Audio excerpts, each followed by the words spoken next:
teremos agora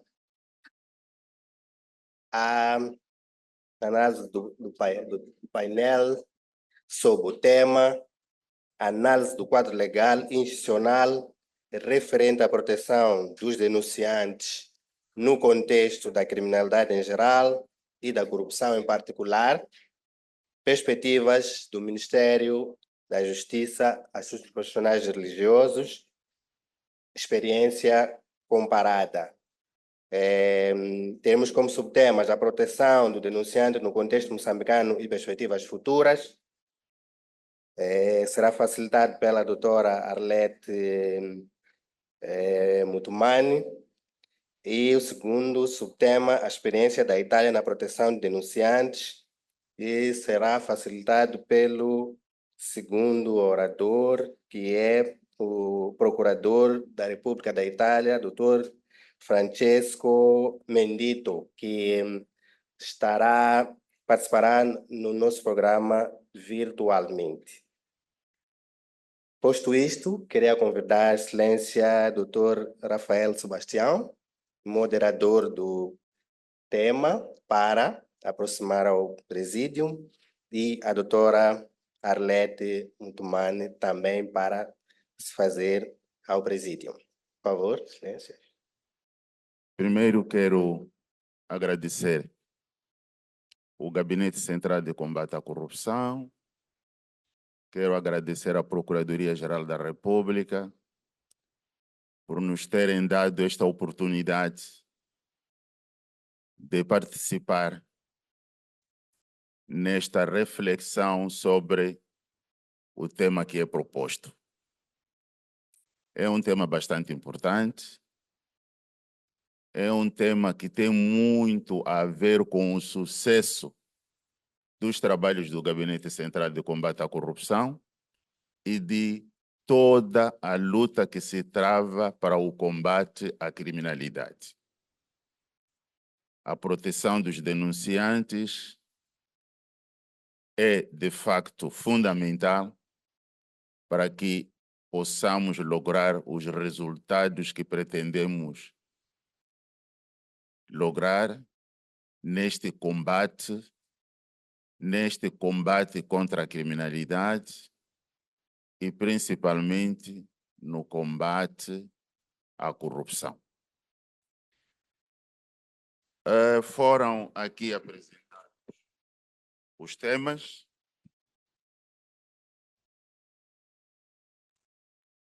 Terei a oportunidade de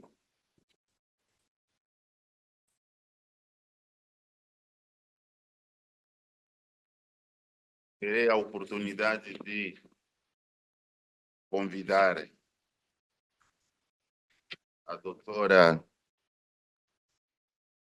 que está representando o Ministério da Justiça e Assuntos Constitucionais Religiosos para falar da proteção do denunciante no contexto moçambicano e perspectivas futuras. A seguir, teremos a oportunidade de ouvir um segundo orador, e desta vez sabemos que é um procurador da Itália, a falar da sua experiência relativamente à proteção dos denunciantes. E desde já, sem delongas, convido a primeira oradora para se posicionar e falar sobre a proteção do denunciante no contexto moçambicano e perspectivas futuras. Muito obrigado.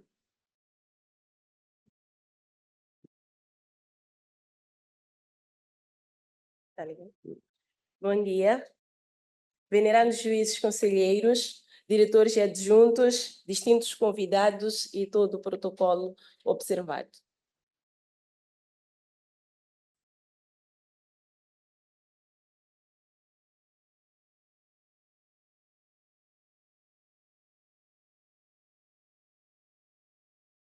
Primeiro, quero agradecer o Gabinete Central de Combate à Corrupção pelo convite que foi formulado ao Ministério da Justiça, Assuntos Constitucionais e Religiosos, para trazer um tema que tem bastante relevância para o sistema da administração da justiça.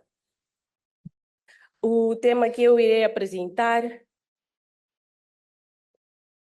Desculpa, a tecnologia às vezes nos trai.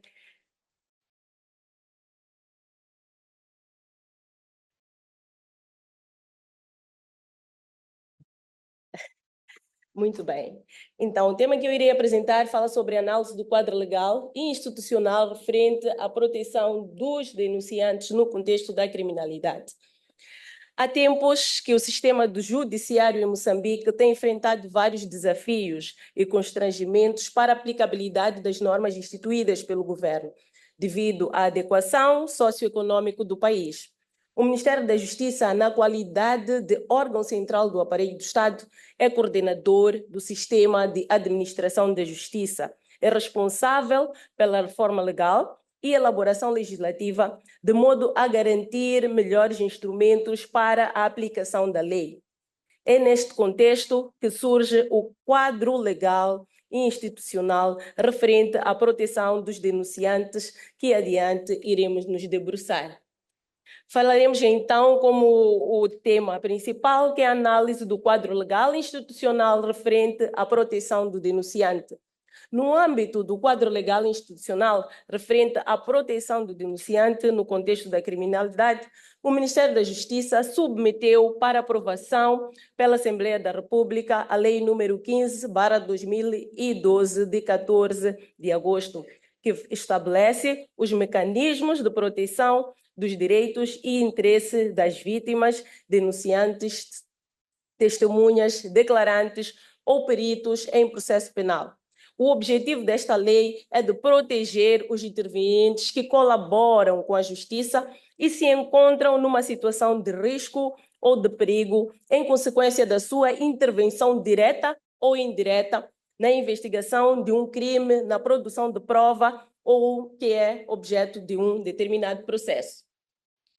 A presente lei, estamos neste caso a falar da Lei 15, ela contém 25 artigos divididos em 4 capítulos. Nós não iremos nos debruçar sobre, de uma forma mais como é que eu posso dizer? Não iremos nos debruçar de uma forma mais exaustiva a respeito da lei, mas iremos só nos referenciar quais são os capítulos que esta lei dispõe. Temos o primeiro capítulo, que são as disposições gerais, temos o segundo capítulo, que são as medidas especiais de proteção, o terceiro capítulo, que são as regras processuais, e o quarto capítulo, que fala sobre as disposições finais e transitórias. É relativamente a este quarto capítulo que versa sobre as disposições finais e transitórias, constante no artigo 23, que dispõe que compete ao Conselho de Ministros, num prazo de 90 dias, ao contar da entrada em vigor da presente lei, regulamentar matérias nela consagradas. Nesta conjuntura, envolvidos 7 anos, estamos a falar de 2012 até 2019, o governo, através do Ministério da Justiça, iniciou com a proposta do regulamento. Elaborada a proposta do regulamento da Lei número 15/2012, de 14 de agosto, dentre outras matérias, esta proposta aborda as seguintes. O capítulo 1 versa sobre o objeto e o âmbito da aplicação. O capítulo 2 versa sobre os pressupostos de aplicação e medidas especiais de proteção. O capítulo 3 versa sobre a reserva do conhecimento da identidade e confidencialidade dos sujeitos beneficiários. Temos o capítulo 4, que versa sobre a comunicação de aplicações de medidas especiais de proteção, e o capítulo 5, que versa sobre o Gabinete Central de Proteção à Vítima. Então, como estávamos aqui a falar, desde 2012 a 2019, passaram-se 7 anos e depois o governo propôs o regulamento da lei. No entanto, qual é então o estágio da proposta de regulamento da lei número 15/2012, de 14 de agosto? Após a fase de harmonização da proposta levada a cabo pela Direção Nacional dos Assuntos Jurídicos e Constitucionais do Ministério da Justiça, Assuntos Constitucionais e Religiosos, foi agendada e apreciada em sede de reunião de preparação do Conselho de Ministros em dezembro de 2019. Da discussão e debate, a Comissão recomendou ao Ministério da Justiça, Assuntos Constitucionais e Religiosos, que trabalhasse conjuntamente com o Ministério do Interior, com vista a aprimorar alguns aspectos inerentes ao funcionamento do Gabinete Central de Proteção à Vítima. Recomendação esta que não chegou a se verificar até hoje. Vamos então falar sobre a proteção do denunciante no contexto moçambicano. Tendo em conta que o único instrumento legal aprovado pelo nosso ordenamento jurídico é a Lei 15/2012, de 14 de agosto, que versa sobre os mecanismos de proteção do denunciante em processo penal, as medidas especiais de proteção encontram-se enquadradas no capítulo 2, artigo 13 e seguintes, e divide-se em dois tipos. Designadamente, temos as medidas especiais de âmbito processual e as medidas especiais de âmbito extraprocessual. Relativamente às medidas de âmbito processual, encontramos aqui várias. A primeira, que é a reserva da identidade do sujeito beneficiário. O sujeito beneficiário, nós estamos aqui a falar daqueles que são as vítimas, as testemunhas, os declarantes, e esta é feita através de um código pelo qual passa a ser referenciado no processo. Portanto, esta pessoa não vai lá constar o seu nome próprio, como, por exemplo, Arlete Maduela Mutumani, mas sim existirá neste processo um código pelo qual passa a ser referenciado dentro do processo. Temos também a ocultação da imagem, que é a distorção da voz, quando o sujeito beneficiário deve prestar declarações em âmbito processual ou sujeito ao contraditório. Temos a utilização da teleconferência, que é acompanhada pela distorção da imagem e voz, de modo a evitar-se o reconhecimento do sujeito. Temos também a produção antecipada de prova, quando a idade do sujeito beneficiário que deve prestar o depoimento, o seu estado de saúde e a ausência iminente ou qualquer motivo relevante o justifiquem.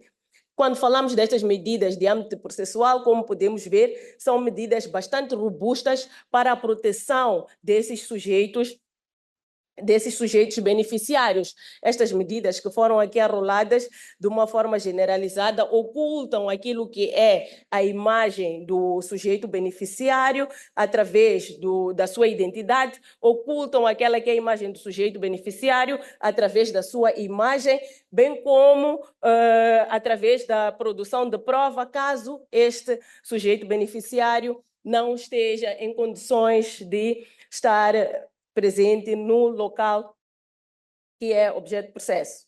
Temos também as medidas do âmbito extraprocessual. Nestas medidas é que temos maior impacto do Ministério do Interior, porque temos aqui a proteção policial do sujeito beneficiário, de familiares e seus dependentes, a afetação de meios que garantam a segurança pessoal do sujeito beneficiário, de familiares e de pessoas dependentes, fornecimento de transporte em viaturas do Estado, podendo incluir escolta, para assegurar as deslocações ao local onde decorrem os atos processuais, disponibilização de um compartimento eventualmente vigiado e com segurança das instalações judiciárias ou policiais. Nesta segunda medida, que é esta processual, podemos assim dizer que esta é a medida mais difícil para a sua aplicabilidade de acordo com aquilo que é o estado socioeconômico do nosso país. Temos também a criação de condições no estabelecimento prisional para que possa manter-se separado dos restantes reclusos. Temos a mudança de domicílio ou a acomodação provisória em local que ofereça melhores condições de segurança. Pois bem, e qual é então a perspectiva futura sobre esta lei de proteção de denunciante?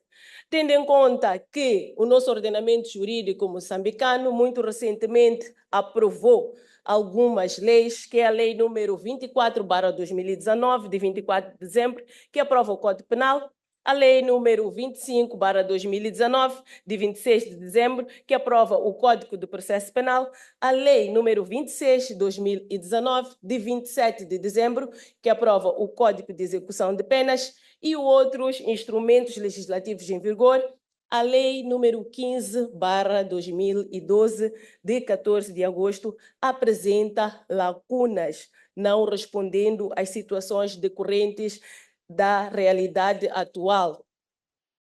E esta situação deve-se,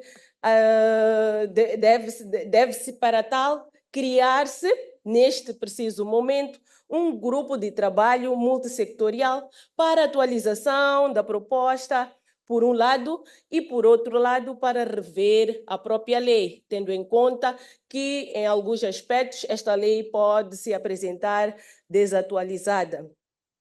Também temos a criação do Gabinete Central de Proteção à Vítima e aperfeiçoar as medidas especiais de proteção, de modo que elas sejam aplicáveis. Podemos perceber que, com esta lei, estas medidas processuais e as medidas especiais do âmbito processual e as medidas especiais do âmbito extraprocessual deveriam estar efetivamente a vigorar já no órgão da administração da justiça.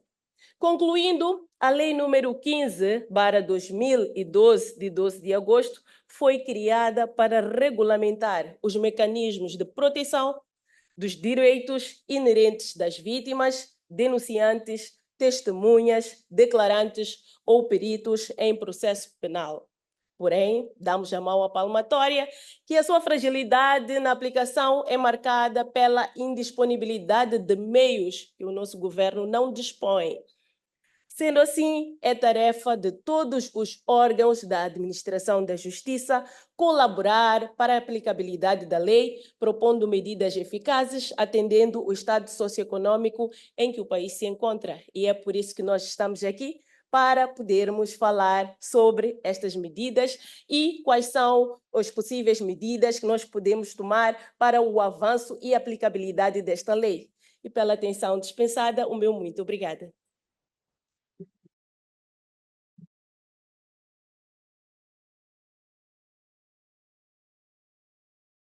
Muito obrigado, doutora.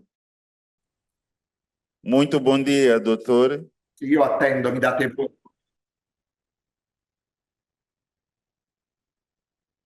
Ecco, mi sento collegato?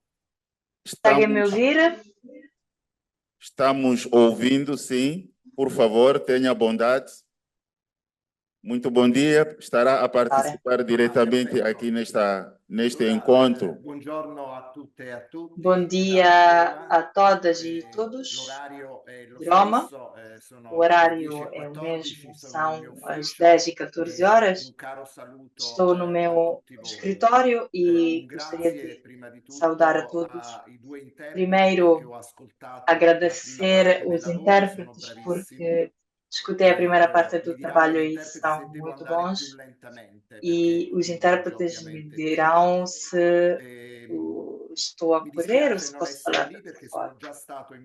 Infelizmente, não estou em Moçambique, já vim em Nampula em setembro e tive como constatar, como notar o avanço do país moçambicano contra a corrupção. E este é um ponto de convergência Itália-Moçambique muito importante.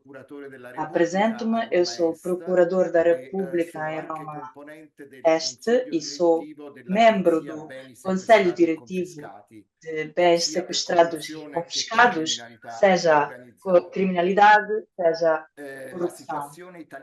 A situação italiana da corrupção é particularmente grave, especificamente grave. Estamos no lugar 42 na percepção da corrupção e, através dos estudos que foram feitos, a corrupção em Itália custa o 13% do produto interno bruto e são recursos que são tirados ao social. Há uma grande atenção à luta contra a corrupção sob vários aspectos, mas não é este o tema que enfrentaremos agora. A especialidade da República Italiana é que a corrupção em particular e a grande corrupção em particular está sempre ligada à criminalidade organizada, máfia, camorra e 'ndrangheta. Acho que vocês conhecem essas formações criminais muito, muito perigosas que são contrastadas pelo Estado. Muitas vezes, nos inquéritos, acontecem grandes casos de corrupção e que acontecem graças e a favor dos criminosos. Então, a luta contra a corrupção e a proteção do testemunho e do denunciante está bem ligada à luta contra a criminalidade organizada. O que é que nós fazemos tentando ser mais prático possível e útil foi nesse sentido os intervenientes que vieram antes de mim, especialmente o último. Vou dar um quadro muito sintético. Uma primeira modalidade, falando do processo penal, então, falando da parte mais importante, no processo penal, como atuamos? Há uma primeira modalidade em que o informador fica e ficará sempre segredo, mas é uma modalidade muito particular, porque escuta-se esse informador só por um policial que refere, que fala o que ouviu, mas fala só com um colega. Então, essas informações não são utilizáveis durante o processo, mas sim durante o começo dos inquéritos. Então, o oficial dos carabineiros falou que o informador falou detalhadamente de uma corrupção ou um desafio, uma obra, por exemplo, para construir uma escola. Então, vou verificar se essa escola verdadeiramente está a ser construída, quem são os funcionários, se eles correspondem aos do informador segredo, e aí sim começa uma estratégia de estudo, um inquérito que levam-me a ligações. Então, a informação é a única que deve ser encriptada segundo o protocolo ordinário. O nome desse informador ninguém pode perguntar, nem o público ministério, nem o júdice, porque serve só para o começo das pesquisas. Depois existem as modalidades de proteção no âmbito dos testemunhos, no âmbito processual. Então, o nome e o apelido da pessoa que dá os dados consistentes à indagine, a inquérito. Então, normalmente falamos de acidente probatório num lugar protegido, em videoconferência, onde o informador pode ser questionado. Então, essa parte acontece antes do processo público e durante o processo público será utilizado o vosso sistema de informações captadas e digitalizadas, onde a pessoa pode aparecer com o rosto obscurado. Se continuaremos a ouvir, a escutar essa pessoa, se for indispensável, nós também optamos pela videoconferência e, sim, a obscuramento do rosto da pessoa. Então, o sistema é muito parecido. Depois temos as medidas de proteção do testemunho. Neste caso também trabalhamos de forma similar. O Procurador da República, quando acha que o testemunho seja muito importante pelas pesquisas e que esteja a correr riscos pela vida dele, é imediato o contacto com o Ministério do Interno, uma comissão específica constituída por um vice-ministro do Ministério do Interno e outros ministros e funcionários. Então, aí esta comissão decide a modalidade de proteção e prefiro especificar que essas medidas de proteção referem-se aos colaboradores da justiça, então os que cometeram atos e que contextualmente oferecem um trabalho de colaboração, os assim ditos pentidos ou testemunhas da justiça. Então, os que são a parte ofendida dos factos ou os que colaboram para resolver. A Comissão Central desenvolve atividades de inquéritos e pesquisas internas e, após disso, decide se submeter a pessoa a um inquérito.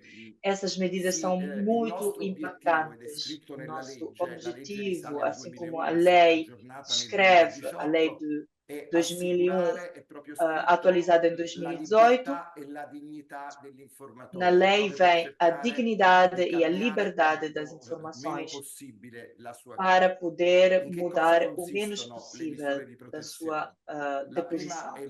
Em que consistem, a mais incisiva, a mais impactante é a proteção pessoal do testemunho e dos conviventes naquele momento, mas também de todos os familiares que são individuados como possíveis objetivos dos imputados. O que é que significa? Significa que o Serviço Central de Proteção, então a Comissão e também o devido serviço de policiais no Ministério ativa-se imediatamente para poder garantir essa proteção. Esta proteção pode chegar e ficar no sentido de vigilância física no lugar, mas também todos os familiares são transferidos deslocados para um sítio mais protegido e aí ficarão durante todo o processo.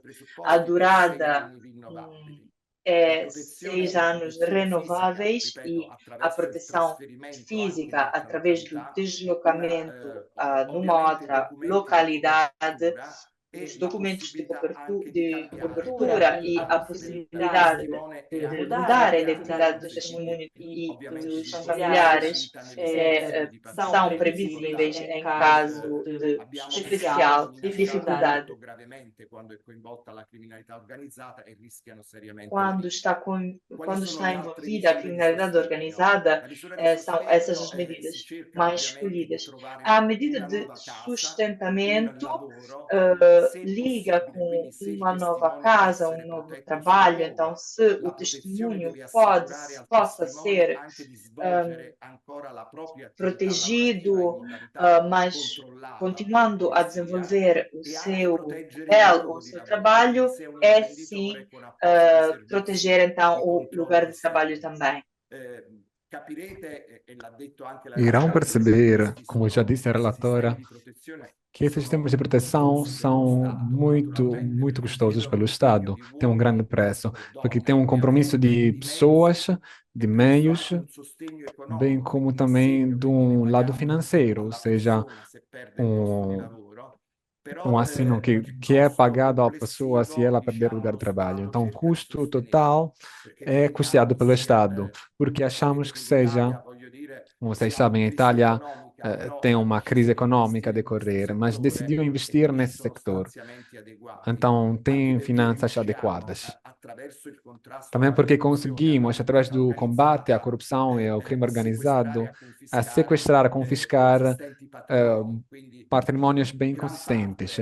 Então, boa parte das despesas que são custeadas pela proteção, se não até a totalidade, vem diretamente da confisca de dinheiro ao crime organizado e à corrupção. Então, pode pensar que neste momento, na Itália, são sequestrados, confiscados a crime organizado mais do que 5 bilhões de euros. Então, estamos a falar de números bem consistentes. Diria também uma outra coisa, depois, se quiserem, poderão fazer perguntas. É assegurada a proteção total. Obviamente, se tiver de ir ao tribunal, vai ser assegurada também a proteção no tribunal. Se for transferido num outro comum, cada mudança é protegida pelos policiais e carabineiros, mesmo para evitar qualquer tipo de acidente que possa acontecer ao testemunha. Depois do processo, e devido à possibilidade também do testemunha de voltar ao lugar onde ele vivia, são previstas algumas medidas de sustentamento para ele voltar na sua casa e voltar ao seu trabalho. Se ele for mudado para uma outra localidade, o Estado garante um inserimento laborativo, né, com as novas generalidades, novo nome, novo apelido. E se isso não for possível, ele vai receber uma forma de sustento econômico, de apoio econômico pelo Estado. Essas são as formas de proteção. Quero também dizer que as pessoas, não temos casos de testemunhas de justiça que tenham recebido, que tenham sido mortos ou atacados. Então, o sistema de proteção está funcionando muito bem, mas não estamos a falar de um número enorme, falamos de poucas dezenas de pessoas por ano. Então, um número limitado de testemunhas de justiça.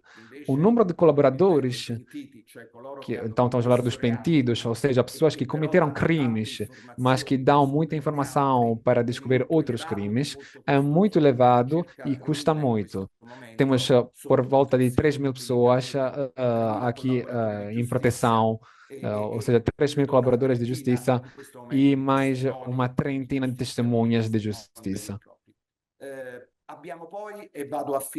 Temos também, e aqui quero terminar, temos também um segundo sistema, que é o sistema para consentir quem trabalha, seja no Estado, bem como nas sociedades privadas, de assinalar aqueles episódios de corrupção. Aqui é um sistema até muito antes do processo penal. Tem modalidades de assinalar, pelas quais essa pessoa fica no anonimado.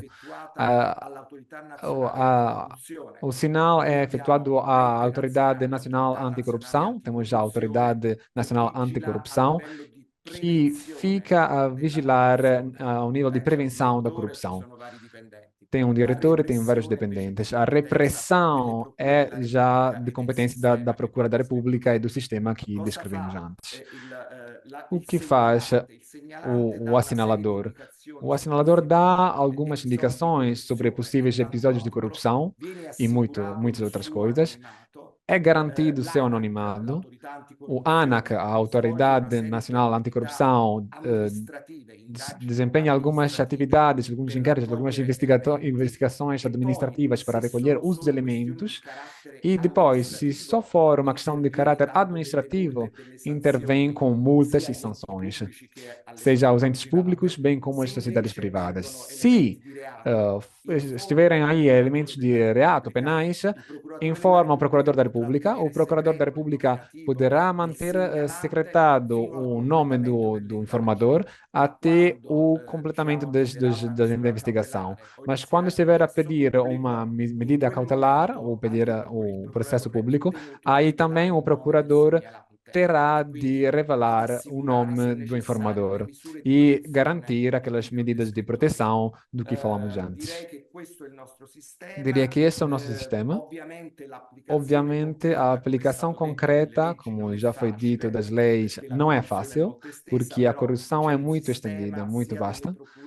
Mas tem um sistema, seja das Procuradorias da República, bem como da Autoridade Nacional Anticorrupção, e tem um grande empenho, um grande compromisso.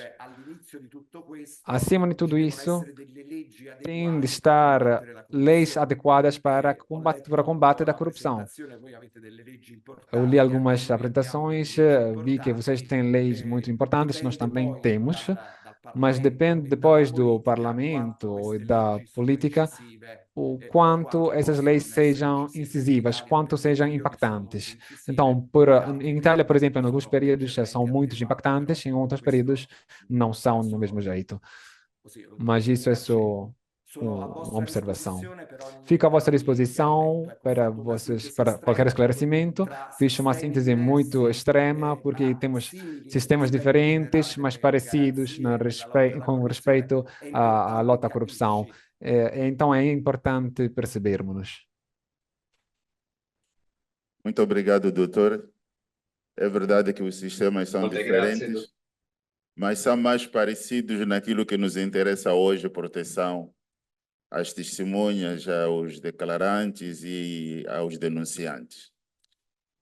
Portanto, estamos agradecidos e esperamos que as perguntas que forem lançadas para esclarecimento ainda possa dar a sua contribuição neste seminário. Muito obrigado.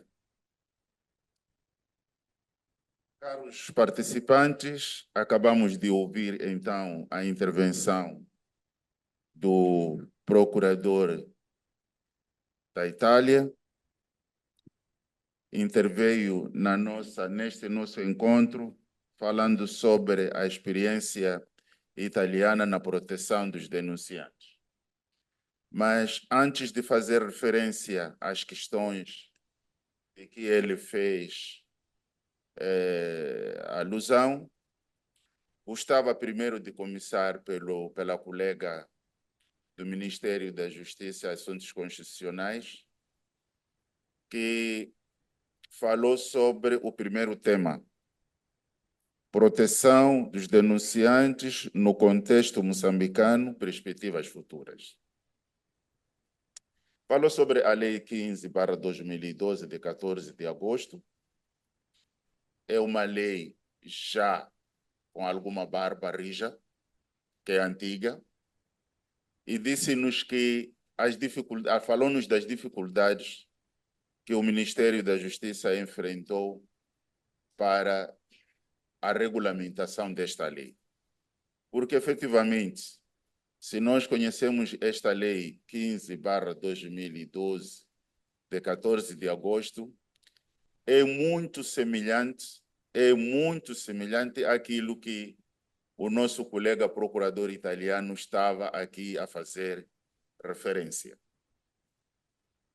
Falou-nos dos objetivos da lei: proteger os interesses dos denunciantes que colaboram com a justiça.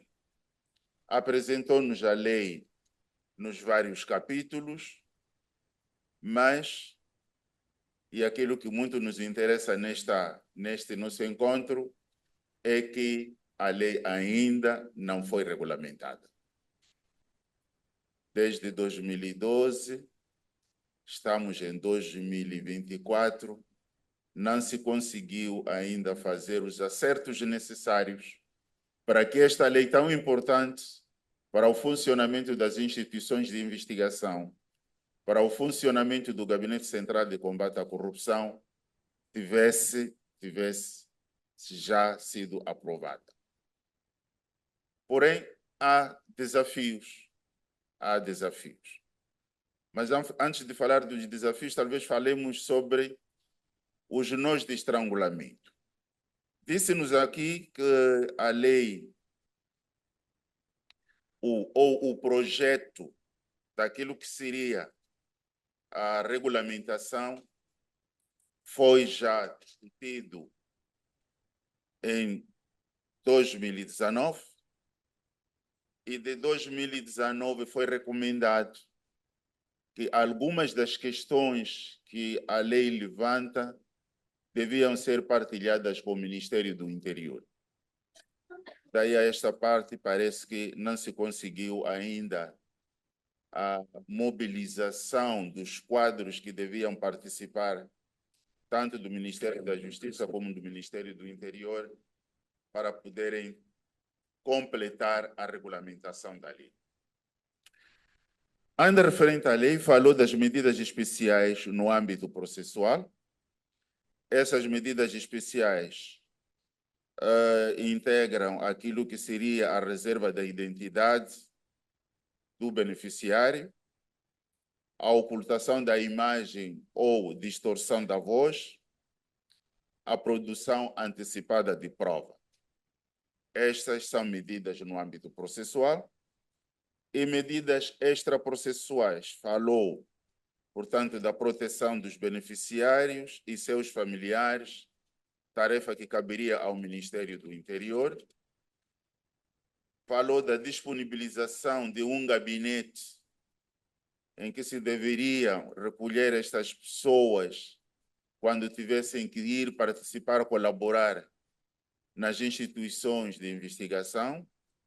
Falou ainda da criação de condições nos estabelecimentos prisionais e a mudança de domicílio daquelas pessoas que colaborem com as instituições de investigação.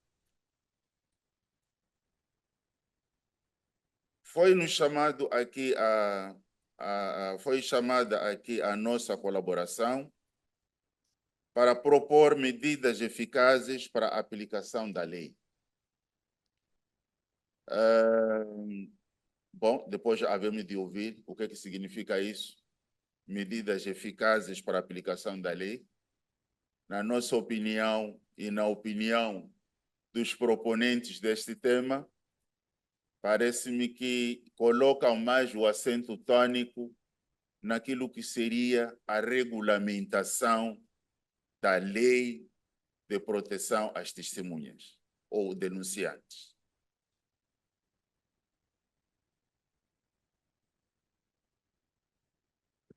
E ainda nesta senda, falou-nos de que a Lei 15/2012 já se apresenta desajustada no que diz respeito à situação atual do nosso país. Se calhar por aqui é que terminou dizendo que era necessário que nós todos pudéssemos propor medidas eficazes para a aplicabilidade desta lei e para a própria revisão da lei de proteção às testemunhas. Com o procurador Francesco da Itália, ouvimos um elogio de que nós temos estado a avançar também neste combate, mas mais precisamente naquilo que é a experiência italiana, no que se refere à proteção de denunciantes. Disse-nos que a corrupção está ligada à criminalidade organizada e nós também o dissemos aqui na abertura deste nosso encontro, de que a proteção de denunciante não é só para os casos de crimes de corrupção, mas para toda a criminalidade. Desde que o cidadão denunciante se sinta ameaçado, então é necessário criar condições para que este cidadão possa gozar livremente da sua liberdade de ir e vir, ou então que seja protegido pelas autoridades.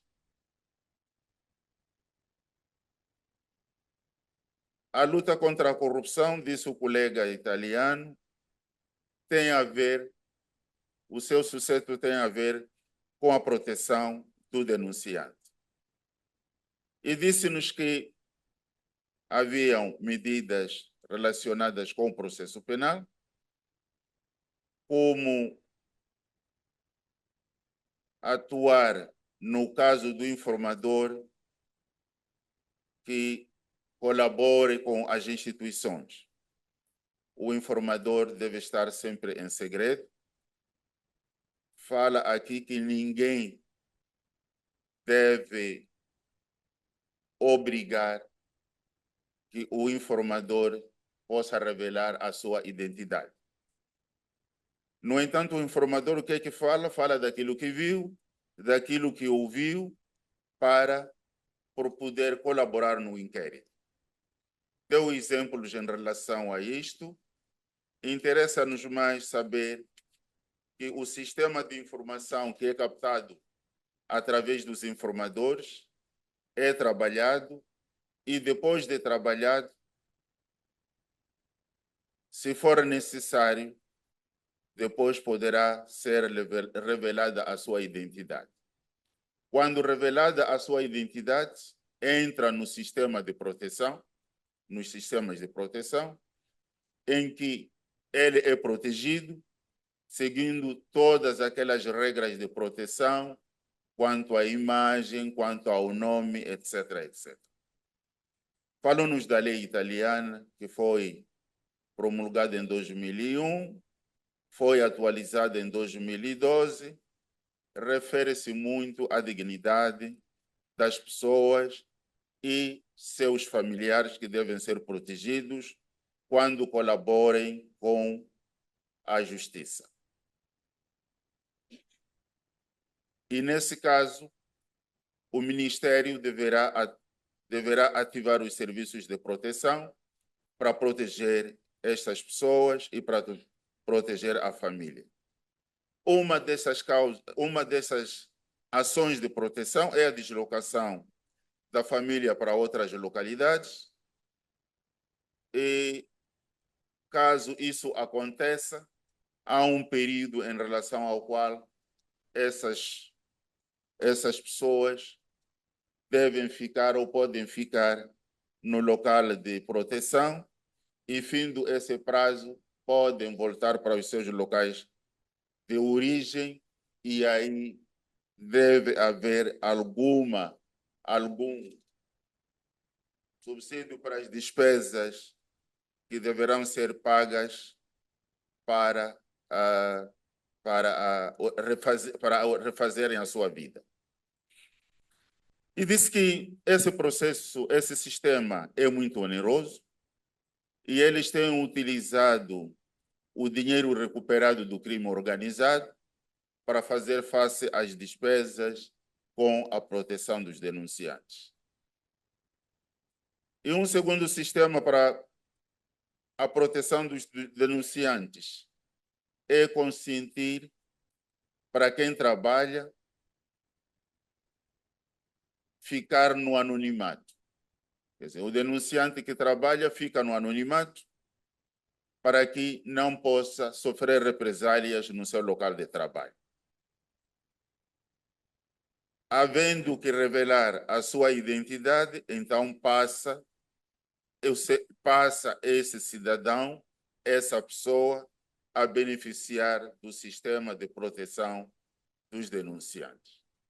De forma muito resumida, sem esgotar as questões que foram colocadas pelos dois oradores, eu dou por terminada a minha intervenção, pedindo a todos que pudessem fazer as perguntas tanto ao procurador que está em linha conosco a partir da Itália, como para a colega que está aqui à frente, para questões de esclarecimento, questões de dúvidas, ou mesmo contribuições para possibilitar que a regulamentação exigida possa rapidamente ser realizada. Muito obrigado.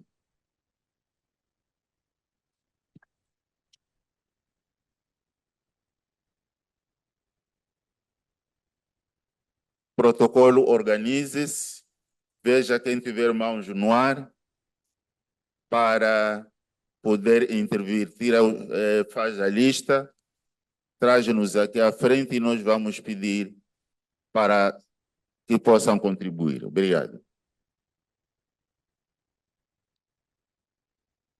Mãos no ar.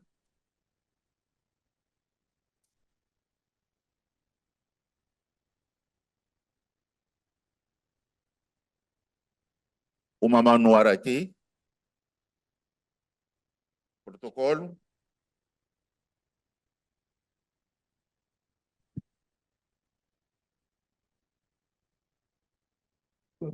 Devido a verem vereantes, vice-conselheiro do Tribunal Supremo. Sim, mas diga quem é. Eu chamo-me Ramiro Atmovil, em representação do comandante-geral da PRM. Ótimo. Para já agradecer à colega que fez aqui a apresentação, relativamente ao instrumento na qual estamos aqui a visualizar. Só uma questão que eu gostaria de perceber, quando a regulamentação do instrumento, nós não socializamos, o Comando-Geral não teve acesso a esse documento. Desde 2019 até então, é por isso que disse que o documento, o Ministério do Interior, a parte que superintende a área de defesa e segurança, neste caso, a parte é o Comando-Geral. E nós não tivemos acesso ao documento. Se calhar é esta confusão que se faz. Nós temos o Comando-Geral, que é a parte que lida com questões de proteção. Não é o Ministério do Interior. O Ministério do superintende o Comando-Geral. E nós, como Comando-Geral, não tivemos acesso ao documento. Só essa questão, gostaria de perceber o porquê de 2019 até então não tivemos acesso ao documento. Se calhar mesmo por uma questão de socialização do documento, que esteja questões de proteção de pessoas. Obrigado. Obrigado. Mais contribuições?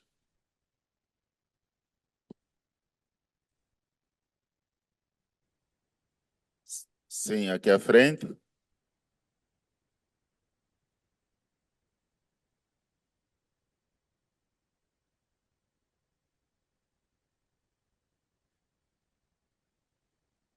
Bom dia. Meu nome é Alda Manjate, sou magistrada do Ministério Público no Gabinete Central de Combate à Corrupção. Começo por saudar os oradores, a nossa oradora e o nosso orador de Itália. Não me levanto para colocar nenhuma questão, mas era mesmo para partilhar. Quando o doutor procurador falou da Autoridade Nacional Anticorrupção na Itália, dizer que fiz parte de um grupo de magistrados que visitou a Itália no âmbito deste programa, em março ou abril, se não me falha a memória, e nós visitamos esta autoridade, tivemos uma entrevista com o presidente desta autoridade em Perugia, e foi interessante receber essa experiência, porque esta entidade é que faz a supervisão daquilo que são os planos de prevenção de combate à corrupção nas instituições públicas.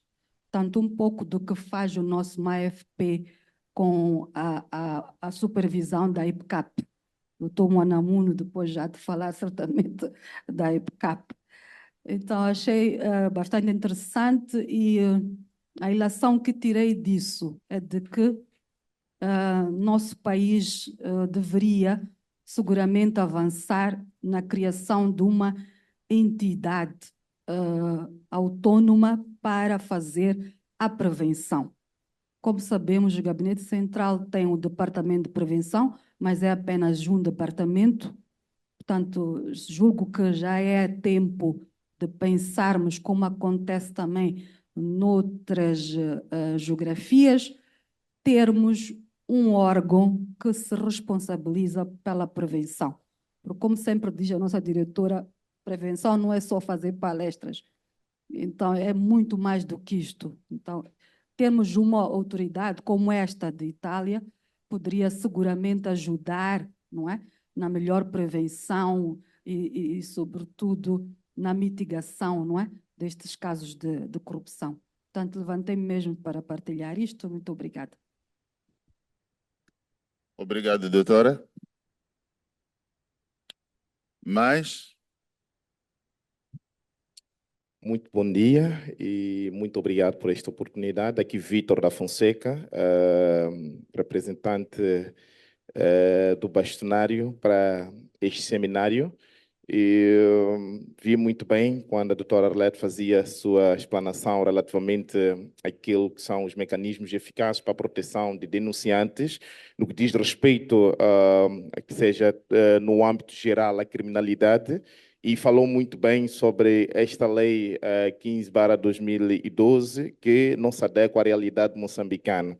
Portanto, eu queria saber, enquanto titular ou regulador que pudesse fazer este trabalho com muita flexibilidade para cautelar a pessoa da vítima como denunciante, será que esta norma, qual é o trabalho que o Ministério tem vindo a desencadear junto com a Procuradoria, como também o Ministério do Interior para estancar isso? Até podíamos sair um pouco da corrupção, irmos para a violência doméstica. Nós sabemos muito bem, quando decorre uma violência doméstica no seio familiar, a vítima vai lá queixar-se e no final do dia volta à mesma residência do agressor.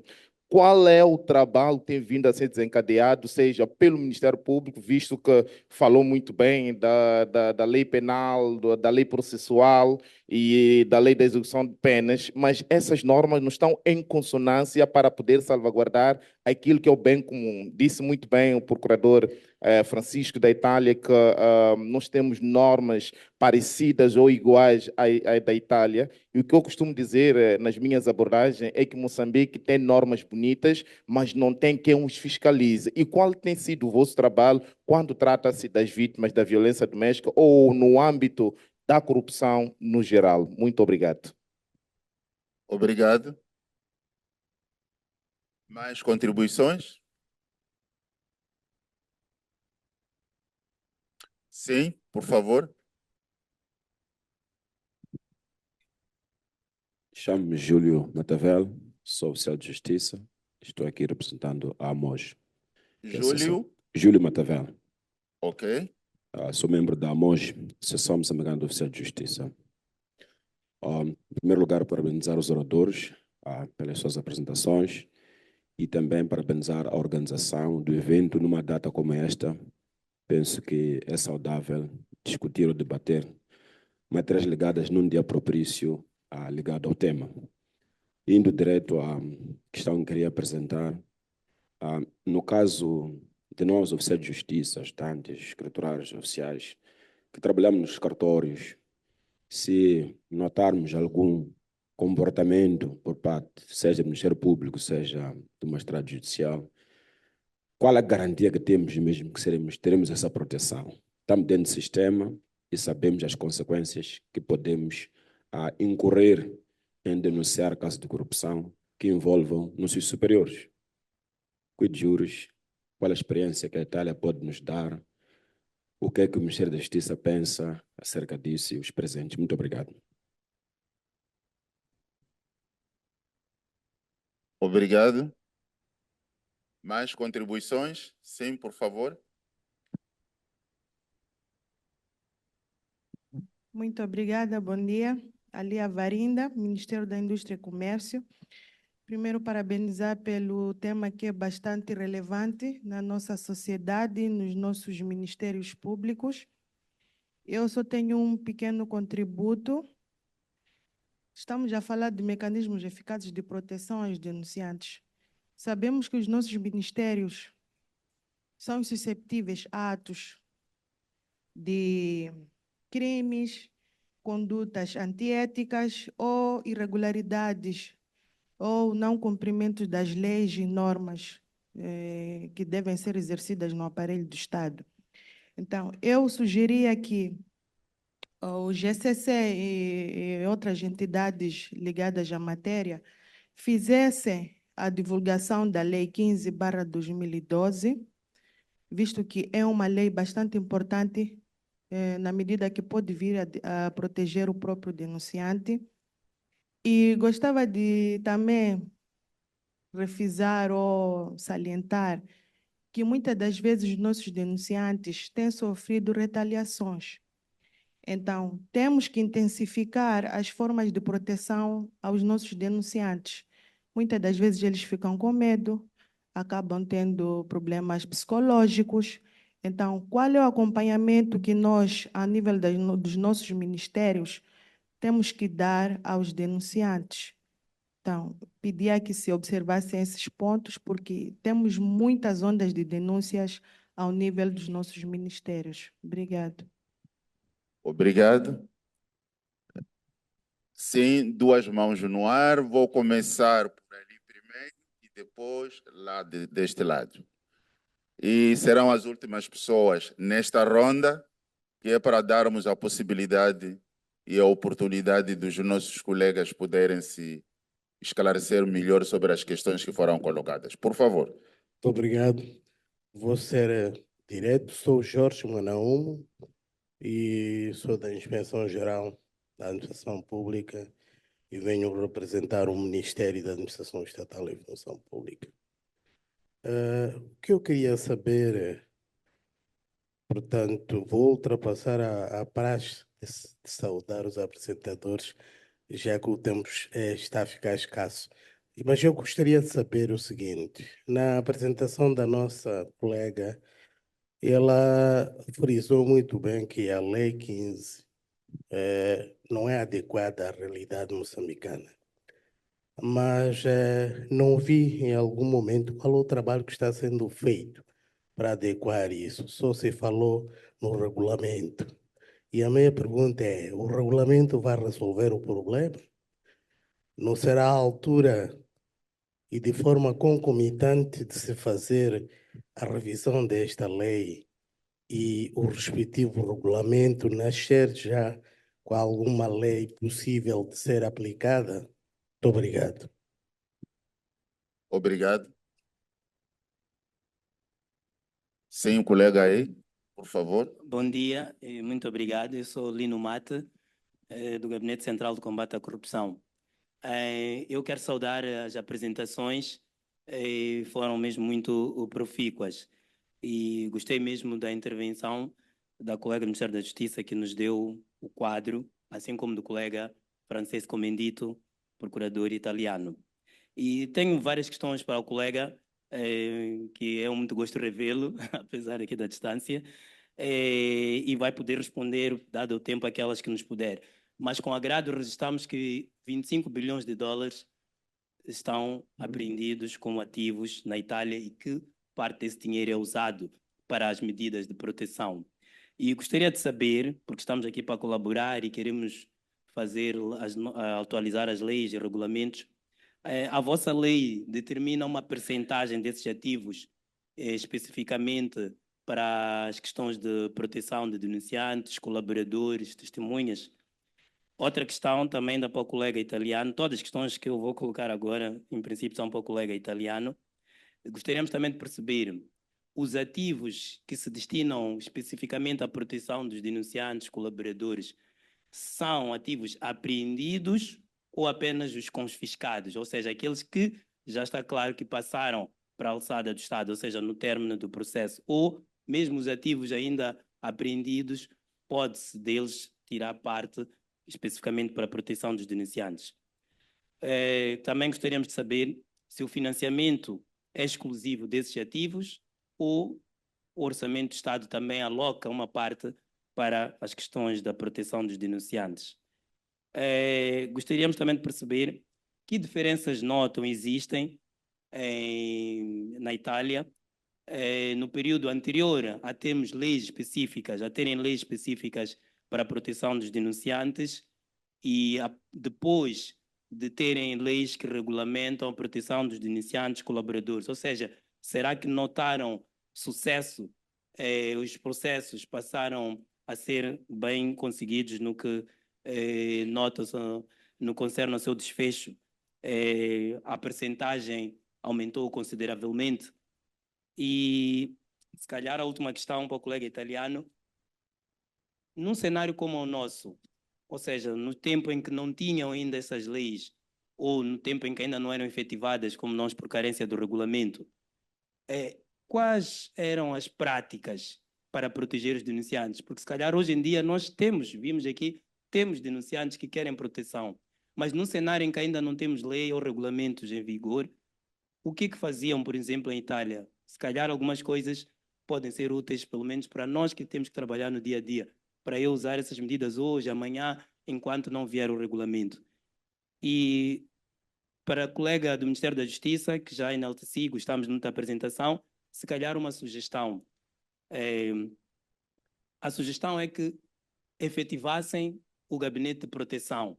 Nós já vimos aqui no nosso país muitas experiências em que as instituições, às vezes, são impostas à implementação, pode ter um quadro mínimo de pessoas, 2, 3, 4, 5, e essas pessoas vão começar a correr porque querem trabalhar. Essas pessoas vão começar a propor as medidas em concreto para o regulamento, vão fazer os drafts dos regulamentos, vão sugerir alterações na lei, vão pressionar para ter orçamento e vão começar a colocar em marcha, em prática, algumas medidas que são possíveis hoje em dia.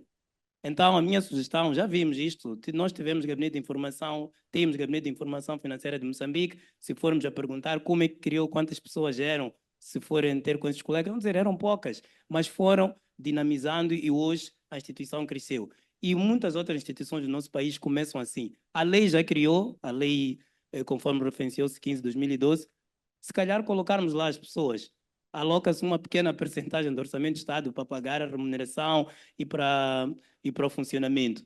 E muitas das coisas vão começar a correr a partir daí. É uma pequena sugestão. Obrigado.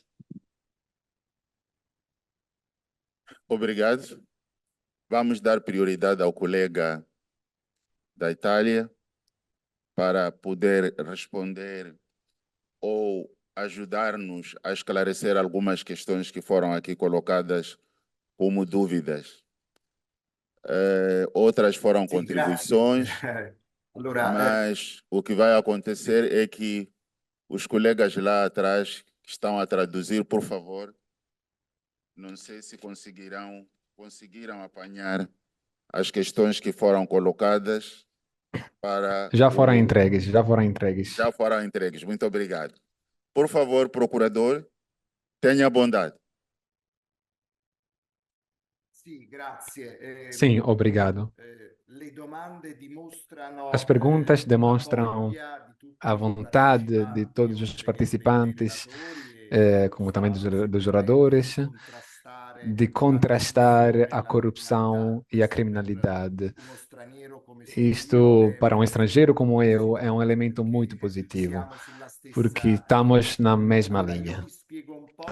Vou explicar por que chegamos numa situação bastante positiva, até, sim, pode dizer com certeza positiva, porque, como sempre digo, cada nação tem leis que vêm da sua história. Como nasce para nós a lei sobre a proteção? E aqui vou relembrar a pergunta do colega Lino, que agradeço, que digo obrigado, porque já em outra ocasião estivemos juntos em Maputo, ele me mostrou a cidade, então muito obrigado, Lino. És um colega fabuloso, que te conheci diretamente. Como nasce em Itália o problema da proteção dos colaboradores e dos testemunhas? Nasce no 1984, quando Giovanni Falcone e outros magistrados tentaram processar a máfia, que era muito forte em Itália.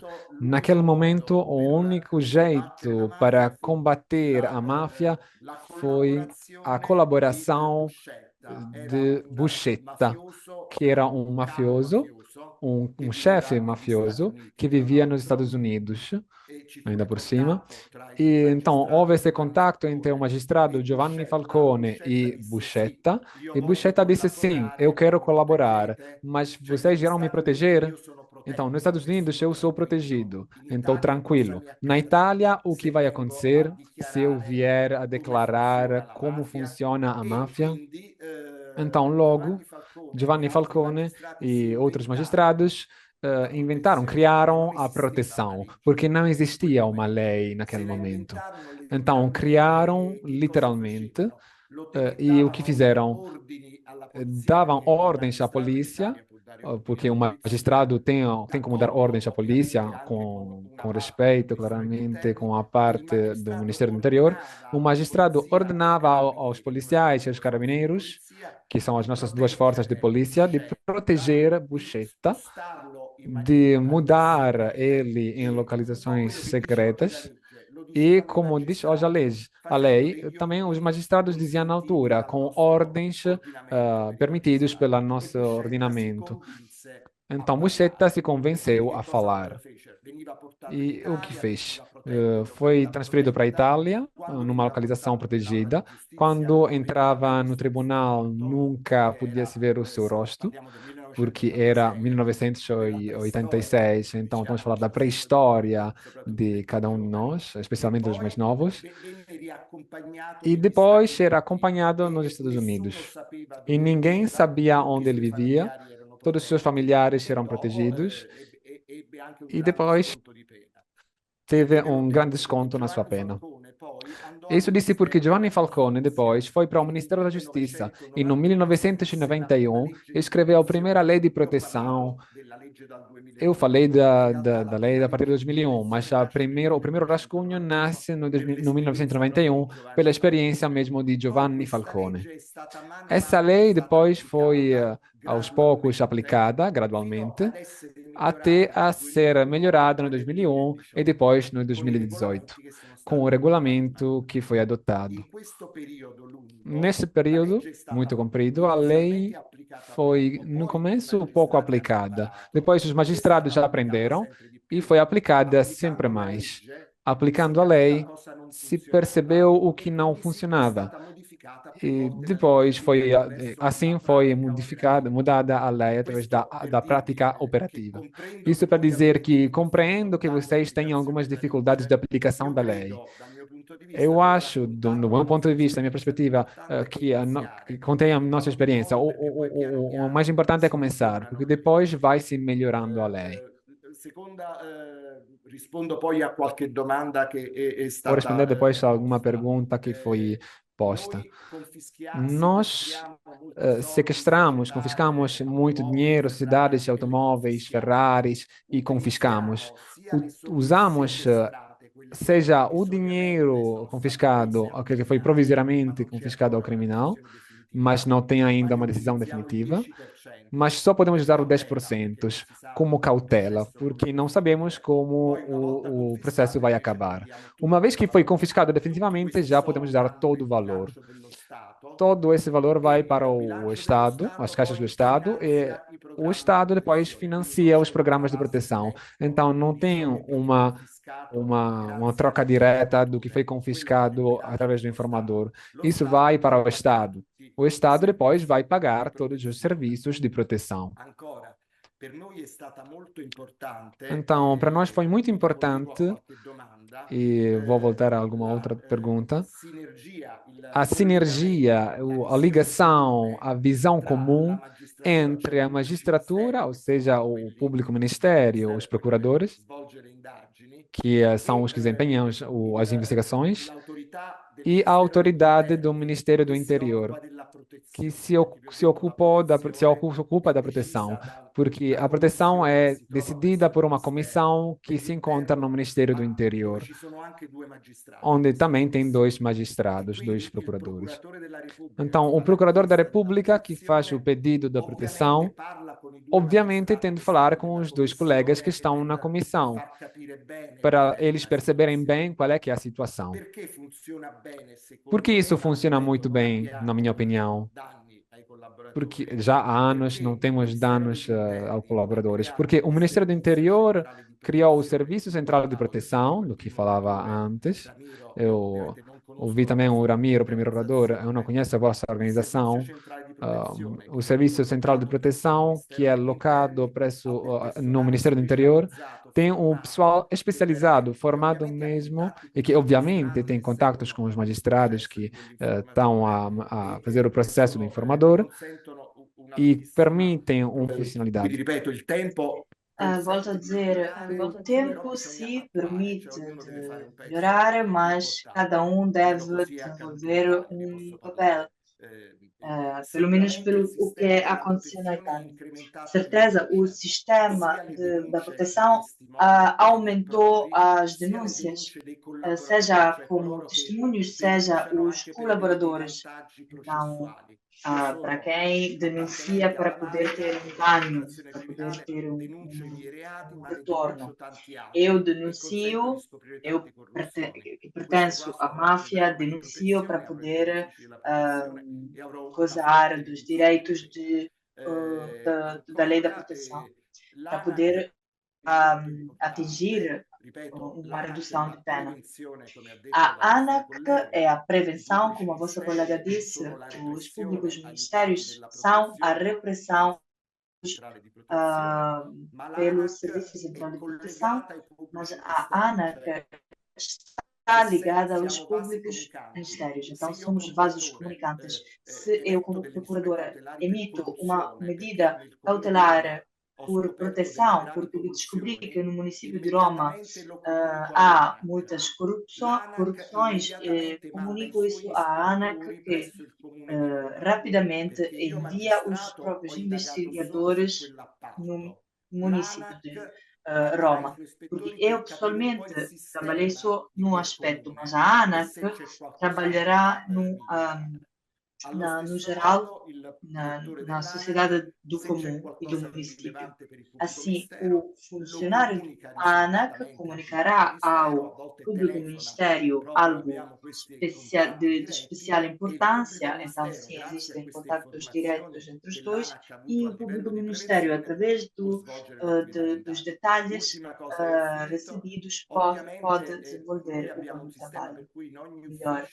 Nós temos um sistema onde em cada escritório existe um funcionário anticorrupção que vigia. Então, esse sistema funciona no papel, mas não na prática. Não significa que não fizemos passos à frente, que não avançamos, já avançamos, mas a corrupção é ainda muita e só fizemos o nosso melhor.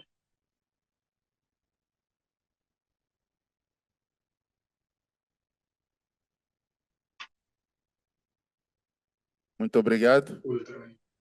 Parece-nos que todas as questões foram respondidas, pois não? Muito obrigado, Dr. Francisco. Passemos então agora a palavra à colega do Ministério da Justiça. Tem a palavra?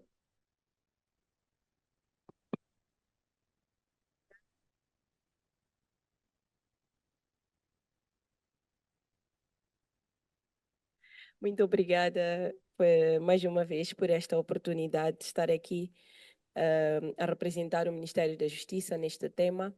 Respondendo às questões, primeiro vamos começar com o colega Watch Mavia, da PRM. É importante referir que o Ministério da Justiça, através da Direção Nacional dos Assuntos Jurídicos e Constitucionais, é proponente da reforma legislativa. É o Ministério da Justiça quem propõe esta reforma legislativa.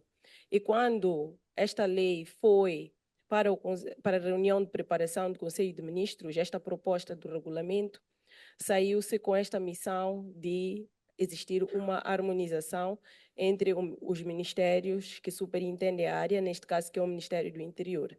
Nessa conformidade, como foi dito, foi em dezembro de 2019 que tiveram este TPC, o Ministério da Justiça junto ao Ministério do Interior, porque também esteve nesta reunião de preparação. O Ministério da Justiça elaborou uma nota e fez o encaminhamento do regulamento, da proposta do regulamento da Lei 15/2012, de 14 de agosto. O que pode ter acontecido é que, ao chegar ao Ministério do Interior, esta lei depois não foi feita também o devido encaminhamento para o setor de segurança, que seria o setor responsável. Mas temos sim notas que foram enviadas para o Ministério do Interior para a harmonização desta lei. Não só o Ministério do Interior, mas também o Ministério da Administração Estatal, o Tribunal Supremo, a PGR, entre outras instituições pelas quais nós requeríamos o seu parecer. Relativamente à segunda pergunta, a segunda questão, que é do do representante da Ordem dos Advogados de Moçambique, Sr. Vítor Fonseca, falava de qual seria então o trabalho do Ministério, que o Ministério da Justiça tem vindo a desencadear. Como eu me referi, ao vir para cá para apresentar este tema, era mais para poder demonstrar a situação em que se encontra esta proposta de regulamento de lei, desta lei de proteção dos denunciantes. O que acontece é que esta proposta de lei está num estado morto. O Ministério da Justiça tem recebido várias propostas, o Ministério da Justiça tem trabalhado em vários dispositivos legais e um dos dispositivos que ficou em estado morto, que não deu avanço, foi justamente esta lei. Por quê? Porque o Ministério da Justiça deu o impulso enviando para o Ministério do Interior para que pudesse harmonizar e juntos pudessem concluir esta proposta de regulamento e não se verificou. Contudo, nós, como dissemos como disse no final da apresentação, nós iremos criar uma comissão de trabalho que vai envolver estes setores todos, que é para podermos ver se conseguimos, o mais breve possível, tornar a proposta do regulamento efetivamente no regulamento da Lei 15/2012. Tivemos também o contributo. O colega do cartório, não sei, acho que a questão dele era mesmo para o procurador da República da Itália, então está resolvido. Temos o colega Jorge, que falou sobre rever a lei e regulamentar. O regulamento, que perguntava se o regulamento resolve o problema por apresentar-se desajustado. Ainda bem que o regulamento é ainda uma proposta de lei, é uma proposta de regulamento. Então, se é uma proposta, significa dizer que pode ser melhorado. Nós temos que perceber ou dar uma palmatória que desde 2019 até 2024, muitas coisas mudaram na nossa conjuntura social e o sistema da administração da justiça também teve as suas reformas legais. Então, através destes aplicativos ou destas outras leis que foram reformadas e que também em algum momento pode até não ser todas, porque eu não fiz uma análise aprofundada de cada uma das leis, mas olhando para o Código de Processo Penal, que fala sobre as testemunhas, houve ali uma mudança que possivelmente possa ajudar na melhoria deste que é a proposta do regulamento. E, ao mesmo tempo, falamos de rever a lei, porque talvez poderíamos ajustar a nossa realidade do país, tendo em conta que já passou um certo período de tempo, de lá para cá já passaram-se muitos anos e nós podemos fazer esta reforma. Tive também, acho que foram todas as questões, não sei se respondi as todas, posso ter me perdido com alguma, e dizer ao Dr. Lino Mate que nós iremos, tomei nota desta sugestão e nós iremos fazer valer no âmbito deste grupo de trabalho que vai ser realizado daqui para frente para podermos tornar esta lei a sua aplicabilidade imediata. Obrigada. Obrigado. Há mais alguma questão? Já passamos da hora, mas podemos pedir ao protocolo alguns minutos para tirarmos tudo que temos em termos de dúvidas dessas duas apresentações. Há mais alguém? Não? Então, antes passemos a palavra ao procurador Francisco. Se quer fazer alguma pequena consideração relativamente àquelas que foram nossas perguntas, a vivacidade desses participantes deste seminário com relação a este tema sobre proteção de denunciantes. Tem a palavra. Grazie di avermi dato la parola alla Obrigada pela palavra no fim. Não obstante, o tempo voou e estamos à espera do coffee break, estamos cansados por isso, mas obrigada. Foi uma grande honra apresentar a experiência italiana e confrontar-me convosco. Foi muito importante para mim perceber quais são as vossas problemáticas e para que a comparação entre nós seja sempre uma experiência importante. Toca-me muito e positivamente a grande vontade de aplicar essa lei, mesmo para enfrentar a corrupção. A ministra da Justiça demonstrou que há muita vontade de trabalhar praticamente nessas atualizações. Não vou roubar mais tempo, mais espaço. Agradeço, mesmo online, eu agradeço por ter me incluído. Continuarei a participar. São um país maravilhoso. Mesmo a Itália viveu momentos difíceis no passado. Nós conseguimos sair através da nossa história, como decorreu. Passou também muito tempo, enfrentamos muitos problemas, seja como magistratura, seja como ministério, para lutar contra a criminalidade e a corrupção, mas com o devido tempo, sempre mais pessoas são aquelas que querem lutar contra isso. E é uma grande esperança pelo futuro. Temos então a mesma abordagem na intervenção nestes setores, então agradeço. Muito obrigado, Dr. Francisco. Bom trabalho por aí. E nós esperamos também aqui deste lado que dê-nos mais contribuições para que nós possamos melhorar o nosso trabalho, principalmente nesse sistema de proteção do denunciante. Muito obrigado. Passamos agora a palavra à colega, se tem alguns considerandos a fazer.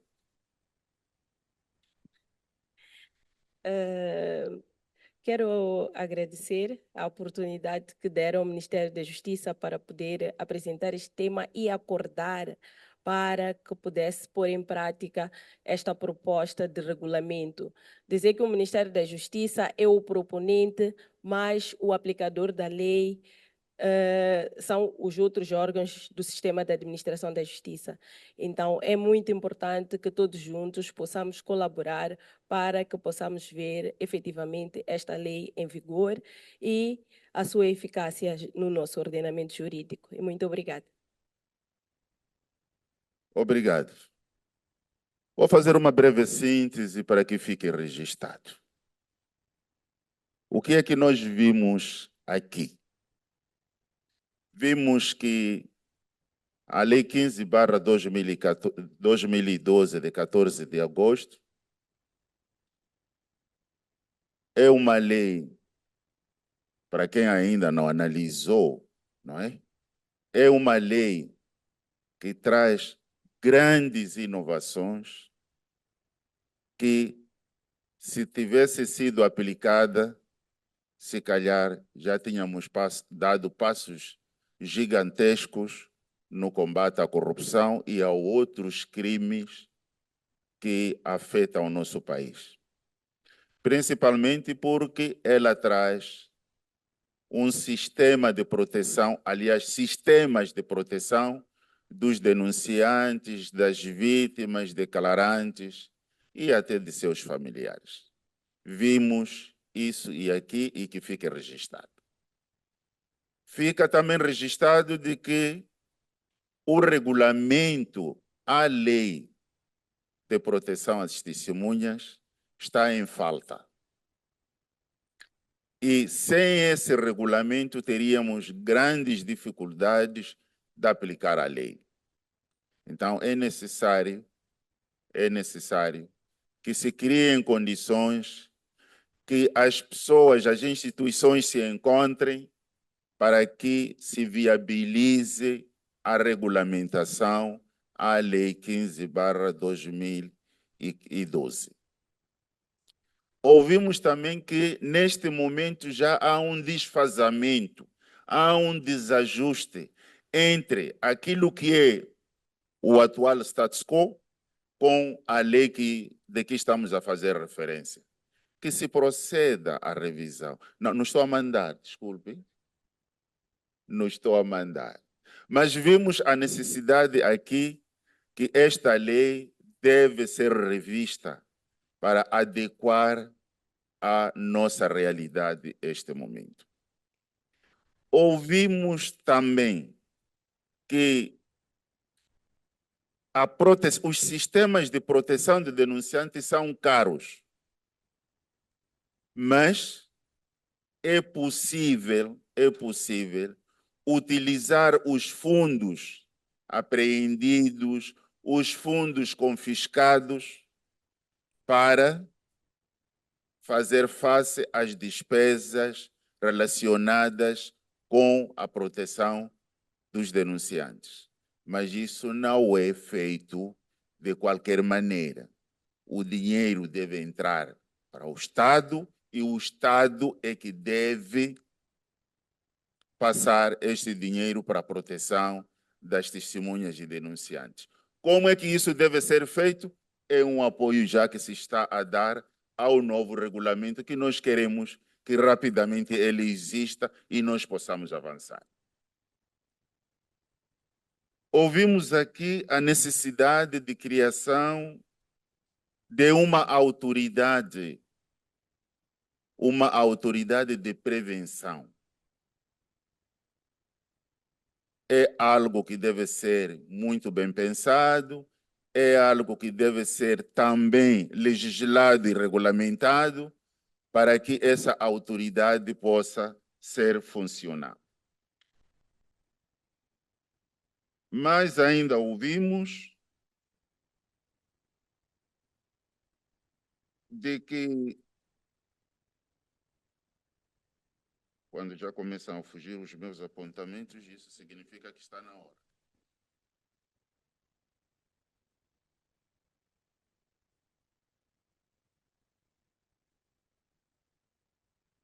Portanto, isto que estávamos a falar é a criação de uma autoridade autônoma para fazer a prevenção e mitigação dos casos de corrupção.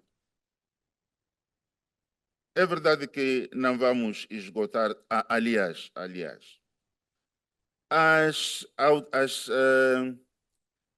as instituições têm que arranjar maneiras e formas de conversar. Ouvimos aqui uma lamentação do colega do Ministério, aliás, do Comando-Geral, a dizer, bom, esse expediente não chegou às nossas mãos. Então, as instituições têm que encontrar uma maneira de conversar, uma maneira de se encontrar, uma maneira de fazer com que as informações fluam entre instituições. Caros colegas, muito ainda havia por fazer e por dizer, porque muita coisa foi dita e muita coisa foi aqui discutida, mas interessa-nos reter que, para nós podermos ter sucessos na tarefa que nos propomos de combater a corrupção, a criminalidade organizada, é necessário que tenhamos meios e instrumentos legais para podermos avançar com segurança e que não haja ninguém que nos barre porque temos elementos para colocar à frente e dizer aquilo que fazemos está aqui legislado. E eu queria que, se todos nós pudéssemos agradecer aos nossos colegas oradores, batendo palmas, uma ruidosa ovação para os dois colegas. Muito obrigado.